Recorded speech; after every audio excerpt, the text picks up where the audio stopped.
नमस्कार, मैं Ravish Kumar. Supreme court से बार बार डांट खा लेंगे मगर इलेक्टोरल बॉन्ड के बारे में नहीं बताएंगे। लगता है भारत सरकार इसी लाइन पर चल रही है कि एक एक याचिका के सहारे जानकारी को सामने आने से रोका जाए या देरी की जाए ताकि जनता को पता ना चले। आखिर इसमें कितना बड़ा घोटाला हो सकता है कि सरकार नहीं बताने के लिए इतना प्रयास कर रही है। आज उद्योग जगत की संस्था फिक्की को जो डांट पड़ी है सुप्रीम कोर्ट में, जो डांट पड़ी है कि उसके सामने स्टेट बैंक ऑफ इंडिया को पड़ी डांट अब गुलाब जामुन लगने लगी है। चीफ जस्टिस डीवाई चंद्रचूड़ और उनकी बेंच के सदस्य justice B R Gavai, justice Sanjiv Khanna के सामने किसी की कोई दलील नहीं चल पा रही थी। फिर भी डांट खाने रोज ये नए नए संगठन को आगे कर दिया जा रहा है। सुप्रीम कोर्ट में आज जो भी हुआ है उसे लेकर कोई संदेह नहीं होना चाहिए कि इलेक्टोरल बॉन्ड की जानकारी को रोकने के लिए कौन लगा है, किसे डर है कि जनता को पता ना चले। सारी शक्ति लगा दी गई है कि बॉन्ड के बहाने जो लूट हुई है उसकी जानकारी घर घर तक नहीं पहुंचे। अब जनता को भी अपनी शक्ति लगानी पड़ेगी कि वह एक एक जानकारी जमा करे और घर घर पहुंचाए। हमारा ही नहीं, उन सभी का वीडियो देखिए जो इस घोटाले पर रिपोर्ट कर रहे हैं। 2024 के चुनाव के सबसे बड़े घोटाले को गोदी मीडिया गायब कर रहा है। कोर्ट के आदेश से बाहर ना आ सके तो कोर्ट में याचिकाएं डाली जा रही हैं ताकि कुछ दिन और टल जाए, जहां है मामला वहीं अटक जाए। मगर कोर्ट को यह बात समझ आ गई है कि भारत के हित में इस घोटाले का भांडाफोड़ सबसे जरूरी है। यह हमारा पहला वीडियो है आज का। इसके बाद दूसरा वीडियो भी आएगा, आज ही आएगा। देखते रहिए और पड़ोसियों को भी दिखाते रहिए। दिनेश कुमार खरा, स्टेट बैंक ऑफ इंडिया के चेयरमैन, 10 महीने का सेवा विस्तार मिला है। यह व्यक्ति बैंक के करोड़ों ग्राहकों और लाखों कर्मचारियों को शर्मसार किए जा रहा है। इतने ऊंचे पद पर बैठे व्यक्ति को चीफ जस्टिस ने कायदे से समझा दिया कि फैसले में क्या लिखा है, क्या करना है। चीफ जस्टिस डीवाई चंद्रचूड़ ने कहा कि स्टेट बैंक का रुख देखकर लगता है कि आप कुछ खास डिटेल के बारे में बताएं, हम वही बताएंगे, मगर यह सही नहीं है। स्टेट बैंक के चेयरमैन को कोर्ट का फैसला पढ़ लेना चाहिए। बैंक के चेयरमैन के रूप में उनका कर्तव्य बनता है कि वे फैसले को लागू करें। कहें कि उनके पास जो भी जानकारी है सभी सार्वजनिक करेंगे, क्योंकि जब हम कहते हैं कि सभी जानकारी देनी है तो इसका मतलब है कि जो गुप्त भी है वह भी बतानी है। क्या किसी चेयरमैन को यह बताना पड़ेगा कोर्ट का आदेश क्या है? यह हालत हो गई है इस चेयरमैन और बैंक की, या किसकी सेवा के लिए किया जा रहा है? दिनेश कुमार खरा क्या सेवा विस्तार का कर्ज चुका रहे हैं? क्या बैंक का देश की जनता के प्रति, अदालत के फैसले के प्रति कोई कर्ज नहीं, कर्तव्य नहीं? सुप्रीम कोर्ट ने पूरे कानून को रद्द कर दिया है। इस कानून को चोरी का अड्डा बनाने के लिए संविधान में जो भी संशोधन किए गए थे उसे भी रद्द कर दिया है। तब फिर स्टेट बैंक चुपचाप सारी बातें एक साथ क्यों नहीं बता रहा? स्टेट बैंक ऑफ इंडिया कितनी बार सुप्रीम कोर्ट से डांट खाएगा? इस बार लगता है कि वकील हरीश साल्वे को आगे करने के बाद भी उसकी एक भी कोशिश कामयाब नहीं हुई। जब कोर्ट ने कह दिया कि सारी जानकारी, मतलब जो गुप्त भी है उसे सार्वजनिक करनी है, तो बार बार स्टेट बैंक ऐसी हरकत क्यों कर रहा है? किसे बचाने के लिए यह सब किया जा रहा है? या तो जनता को सीधे सीधे चुनौती दी जा रही है कि हमने आपको धर्म की घुट्टी पिलाकर हमेशा के लिए सुला दिया है और अब आपको कुछ भी पता नहीं चलने देंगे और ना हमने आपको जानने लायक, समझने लायक छोड़ा है। जब यह कानून रद्द हो गया, इसके लिए किए गए सारे संशोधन रद्द हो गए, तब यह सरकार, स्टेट बैंक ऑफ इंडिया, कंपनियां और राजनीतिक दल खुद से सारी जानकारी सड़क पर क्यों नहीं लाकर फेंक देती हैं? क्यों इसे मैनेज करने के लिए इतना कुछ किया जा रहा है? स्टेट बैंक ऑफ इंडिया को यूनिक कोड देना पड़ेगा। चीफ जस्टिस और उनकी बेंच के सदस्यों की सख्ती आज देखने लायक थी। आमतौर पर मीडिया इसे डांट और फटकार के रूप में ही लिखता है। हम भी डांट का इस्तेमाल करते हुए बैंक को पड़ी डांट की गिनती कर रहे हैं ताकि पता चले कि भारत के इतिहास के सबसे बड़े घोटाले को छिपाने के लिए कितनी मेहनत हो रही है।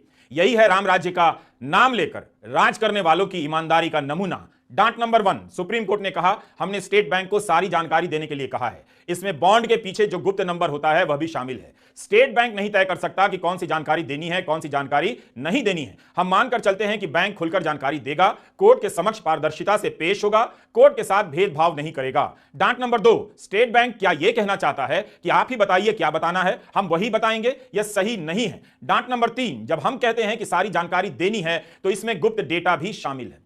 अभी स्टेट बैंक को पड़ी डांट खत्म नहीं हुई है और फिक्की को मिली डांट पर तो हम आए भी नहीं हैं। बैंक के वकील साल्वे ने कहा कि क्या हम बता सकते हैं कि बैंक ने आदेश को कैसे समझा है? हम सारी बातें रखना चाहते हैं। इस पर chief justice of India D Y Chandrachud ने कहा कि हम चाहते हैं कि आपके पास जो भी जानकारी है बॉन्ड को लेकर वो सब बताएं। यह हो गई डांट नंबर 4। अदालतें डांट या फटकार उस तरह से नहीं लगाती, उनके बोलने का वैसे कायदा होता है। सुप्रीम कोर्ट ने आज स्टेट बैंक ऑफ इंडिया की हालत खराब कर दी। कोई बैंक बार बार जाए और कोर्ट वही बात बार बार दोहराए तो इसे डांट ही कहना चाहिए। जैसे ही हरीश साल्वे ने कहा कि अप्रैल 2019 को चुनाव आयोग से कोर्ट ने कहा था कि राजनीतिक दलों को जो चंदा दिया गया है उसकी सारी जानकारी सील बंद लिफाफे में दी जाए, तब चीफ जस्टिस ऑफ इंडिया ने फिर फटकार लगाई और कहा कि हम यह समझते हैं कि आप राजनीतिक दलों की तरफ से पैरवी नहीं कर रहे। इसे गिनते हैं डांट नंबर 5। इस बिंदु को ठीक से समझिए। हरीश साल्वे फैसला पढ़ने लगे और कहने लगे कि हम यह समझे कि आपने कहा है कि जानकारी सीलबंद लिफाफे में रखनी है और राजनीतिक पार्टी को बॉन्ड की डिटेल से क्या करना है, पार्टियां अपने आप बता देंगी कि किसने पैसा दिया। इस पर चीफ जस्टिस ने कह दिया, आप राजनीतिक दल के वकील हैं या राज्य की ओर से यानी सरकार की ओर से, स्टेट की तरफ से। चीफ जस्टिस ने कहा कि जो भी जानकारी है आपको देनी है। अब आते हैं अगली डांट पर। यह डांट कुछ ज्यादा खतरनाक है। चीफ जस्टिस ने कहा कि बैंक को बॉन्ड नंबर बताना होगा। यही नहीं, उन्होंने यह भी कहा कि बैंक को हलफनामा लिखकर देना होगा कि आपने कोई जानकारी नहीं छुपाई। वकील साल्वे ने कह दिया कि हम ऐसा ही करेंगे, बैंक कोई जानकारी नहीं छिपाएगा। हरीश साल्वे अनुभवी और बड़े वकील हैं, लेकिन इतने कमजोर केस की पैरवी जब बड़े वकील भी करते हैं तो उनकी दलीलें सुनने में तो अच्छी लग सकती हैं, मगर साबित कमजोर ही होती हैं। हरीश साल्वे की दलील से ऐसा कुछ भी नहीं लगा कि अनुभवी वकील के पास मजबूत तर्क हैं। कोर्ट के जवाब के सामने उनकी दलीलें स्कूली बच्चे के बहाने की तरह नजर आ रही थीं। सुनिए इस दलील को। हरीश साल्वे ने कहा कि मीडिया हमारे पीछे पड़ा है कि अवमानना की कार्रवाई हो जाएगी, बैंक को देख लेंगे। मतदाताओं को पता चलना एक बात है, लेकिन अगर जांच को लेकर जनहित याचिकाएं दायर हो जाएं, इसकी जांच करो, उसकी जांच करो, तो मुझे नहीं लगता कि कोर्ट के फैसले का ऐसा मकसद भी है। बताइए मीडिया क्या कहेगा? कोर्ट में केस हो जाएगा, इसका डर सता रहा है। अगर किसी कंपनी को चंदा देने के बदले लाखों करोड़ों का धंधा मिला है, कोई कंपनी इसी साल बनती है और चंद महीने में करोड़ों का चंदा देती है, उसका मुनाफा भी उतना नहीं, तो जांच होनी चाहिए, जनहित याचिका तो दायर होनी ही चाहिए। जब सरकार खुद से जांच नहीं करेगी तो लोग कोर्ट के पास जाएंगे। जाहिर है यह कमजोर दलील थी और कोर्ट के सामने इसे टिकना भी नहीं था।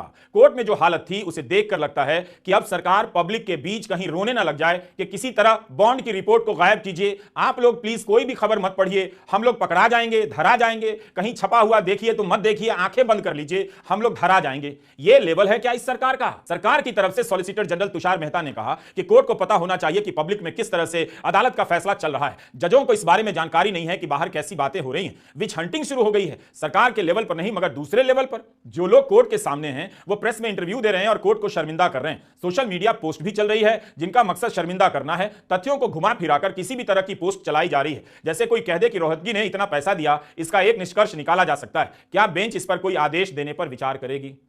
तो क्या यह आदेश मांगने का प्रयास हो रहा था कि इसके कवरेज के बहाने तरह तरह के सवालों के उठाने पर सुप्रीम कोर्ट कोई रोक लगा दे? कमाल है।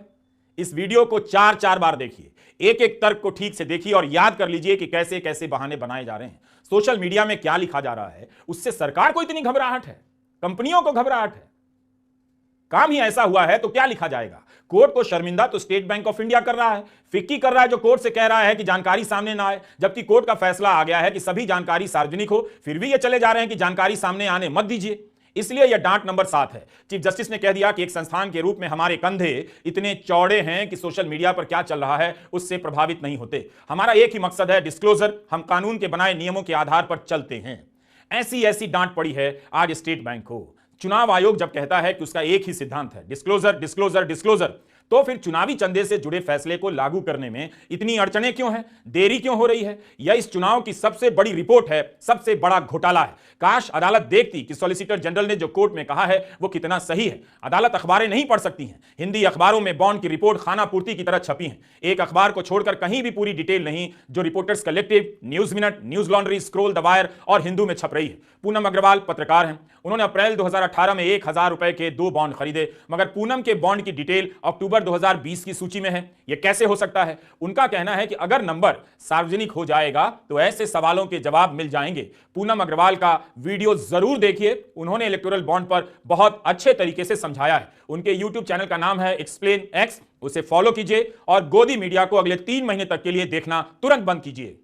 मैंने 2 इलेक्टोरल बॉन्ड्स खरीदे थे 2018 में। मैं रिपीट कर रही हूँ, 2018 में जब इलेक्टोरल बॉन्ड लॉन्च हुआ था, इंट्रोड्यूस हुआ था, बिकना शुरू हुआ था, उसी समय मैंने ये दोनों बॉन्ड्स खरीदे थे। और ये रहे बॉन्ड्स, एक मैंने खरीदा था 5 अप्रैल को खरीदा था 2018 में, और दूसरा बॉन्ड मैंने खरीदा था 9 अप्रैल 2018 में। ये दोनों बॉन्ड्स में एक यूनिक हिडन नंबर है, वो भी मैं आपको दिखा चुकी हूँ, लेकिन उसके बावजूद मैं जानबूझ के अभी आपको वापस से दिखाना चाहती हूँ ताकि आपको पता चल जाए और आप फिर से मैं कंफर्म करूँ कि ये ऑथेंटिक है, क्योंकि एसबीआई ने भी कहा ये रखा इसीलिए फीचर गया था ताकि ये ऑथेंटिक है कि नहीं पता चल जाए। ये रहा दूसरा ये जो यूनिक नंबर है, ये रहा। इसका आप यूनिक नंबर देख पा रहे हो, मैं फिर भी पढ़ देती हूँ आपके लिए। इसका यूनिक नंबर है OT015101। I repeat OT015101 last number आप याद रखिएगा, ये 5 अप्रैल का है। और दूसरा बॉन्ड जो है वो भी ऑथेंटिक है। ये ऑथेंटिसिटी के लिए मैं आपको फिर से दिखा दे रही हूँ, इसमें भी इलेक्ट्रोल बॉन्ड का नंबर है। इसका नंबर है OT015102। इसका मतलब ये है कि मैंने जब ये 2 बॉन्ड्स खरीदे, मेरे बीच कोई और आके बॉन्ड नहीं खरीदा, इसलिए इसका सीक्वेंस नंबर, सीरियल नंबर आप कह सकते हैं कि साथ ही साथ है। एक है 01, एक दूसरा है 02। अब समस्या क्या है? अब समस्या पे आती हूँ। अब आइए, आप इलेक्टोरल बॉन्ड का जो डेटा पब्लिक डोमेन में है, आप भी एक्सेस कर सकते हैं, मैं भी एक्सेस कर, वो सारी जनता एक्सेस कर सकती है, कोई भी कर सकता है। उस डेटा में मेरा नाम सरफेस कर रहा है, लेकिन किस तारीख में? और आपको फिर से बता दूं, डेट ऑफ परचेज के नाम के कॉलम में उन्होंने तारीख लिखी है। शुरुआत में जब आप देखेंगे तो वो डेट ऑफ परचेज लिखा हुआ है, तो उसमें कोई गुंजाइश ही नहीं कि डेट कोई और होगा। मेरा नाम है 2020 में, यानी कि 20 अक्टूबर 2020 मैंने इलेक्टोरल बॉन्ड्स खरीदे थे 2018 में, और पूनम अग्रवाल नाम लिखा हुआ है और 1000 का डिनोमिनेशन भी लिखा है। मैंने भी इलेक्टोरल बॉन्ड 1000 रुपए का खरीदा था, लेकिन 2 खरीदा था। अब आप सोचेंगे कि पूनम अग्रवाल तो कोई और भी हो सकती है। सही बात हो सकता है, कोई और भी हो सकती है पूनम अग्रवाल जिसने जाकर खरीदा हो, मुझे नहीं मालूम। इसलिए मैं आपसे बार बार कह रही हूँ कि मेरे पास जो फैक्ट्स हैं इतने ही हैं, और मैं चाहूंगी कि एसबीआई आकर बताए या उस पर कुछ एक्सप्लेनेशन दे कि आखिर मेरा नाम जो है 1000 डिनोमिनेशन में 1000, वो मेरा नाम इधर क्यों सरफेस कर रहा है। आपको ये भी बता दूं कि 1000 रुपए का बॉन्ड बहुत लोगों ने नहीं खरीदा, बहुत ही कुछ लोगों ने ही ये बॉन्ड खरीदा है, बहुत ही गिने चुने लोगों ने। तो इस तरह से अगर ये जो मेरा नाम है डेटा में पूनम अग्रवाल और 1000 रुपए का बॉन्ड खरीदा, अगर मैं ही हूं, अगर मेरा ही नाम है और मेरा ही केवाईसी है जिसमें यूज किया है, तो फिर ये तो गलत है। This is inaccurate data then. इसलिए बॉन्ड के यूनिक नंबर का सार्वजनिक होना बहुत जरूरी है। आप समझिए इस क्रोनोलॉजी को। याचिका के खेल से जानकारियों को टाला जा रहा है, रोका जा रहा है। एक दिन ना सही, 2 दिन ही सही, ताकि बहस और सुनवाई में कुछ दिन और निकल जाए और भारत की जनता को पता ना चले कि कितना बड़ा घोटाला हो गया। गोदी मीडिया का बड़ा हिस्सा इसे रूटीन की खबर बनाकर गायब कर चुका है। कई अखबारों में तो खबर का एंगल ही कुछ और है और कई जगहों पर असली खबरें गायब हैं। अब अगर जनता तक इस बात को पहुंचाना है तो मेरी नजर में एक ही रास्ता बचता है। सुप्रीम कोर्ट या चुनाव आयोग आदेश दे कि बॉन्ड से संबंधित कोर्ट के फैसले को अखबारों में विस्तार से प्रकाशित किया जाए। किन किन कंपनियों ने किसे कितना चंदा दिया है इसे भी प्रकाशित किया जाए और इसका सारा खर्चा भारत सरकार उठाए। 2014 के पहले का भारत होता और यही रिपोर्ट होती तो सारे चैनल एक एक जानकारी पर चीख रहे होते और नेशन वांट्स टू नो का नारा लगा रहे होते, मनमोहन सिंह से इस्तीफा मांग रहे होते। लेकिन अब तो सवाल ही गायब है और सवाल ही बदल दिया गया है। अब आते हैं फिक्की और एसोचैम की याचिका पर। फिक्की के 2.5 लाख सदस्य हैं, एसोचैम के 4.5 लाख। कंपनियां और उद्योग जगत के ही लोग इससे जुड़ते हैं। आज इनकी तरफ से वकील सुप्रीम कोर्ट में अपना आवेदन लेकर पहुंच गए, इस गुजारिश के साथ कि कंपनियों के नाम सार्वजनिक ना हो। फिक्की और एसोचैम की तरफ से अनुभवी और बड़े वकील मुकुल रोहतगी पेश हुए। जैसे ही उन्होंने कहा कि मैंने फिक्की और एसोचैम की तरफ से आवेदन दायर किया है, चीफ जस्टिस डीवाई चंद्रचूड़ ने कह दिया, हमारे पास ऐसा कोई आवेदन नहीं है। रोहतगी ने कहा कि नंबर देने के मामले को टाल दीजिए। तब चीफ जस्टिस ने कहा कि आप हमारे पास तब आए हैं जब फैसला दिया जा चुका है, हम आपको नहीं सुन सकते हैं। यह डांट नंबर 8 हुआ। बताइए, फैसला आ चुका है, 15 फरवरी को आया है। 1 महीने बाद 18 मार्च को उद्योगों की संस्था कोर्ट जाती है। नाम ना बताएं, कई कंपनियों के नाम छप चुके हैं। पहले लगा नहीं इन्हें कि इस मामले में कोर्ट में जाना चाहिए। बस जब नाम आने लगा, खुद कागज दिखाने की बारी आई तो कोर्ट पहुंच गए। संदेह के नाम पर नागरिकों से कागज मांगने की धमकी दी गई, उन्हें सताया गया, असुरक्षित महसूस कराया गया, अपमानित किया गया। लेकिन जब इनके कारनामों पर संदेह होता है तो कागज नहीं दिखाएंगे, नाम नहीं बताएंगे। यह है हमारी कंपनियां और राजनीतिक दल। खुद से गई थी या सरकार ने ठेल कर भेजा था, इसे लेकर भी चर्चाएं चल रही हैं। जस्टिस बीआर गवई ने कहा, पूरी दुनिया को पता है कि सुनवाई चल रही है। चीफ जस्टिस ने कहा कि हम आपको रियायत नहीं दे सकते।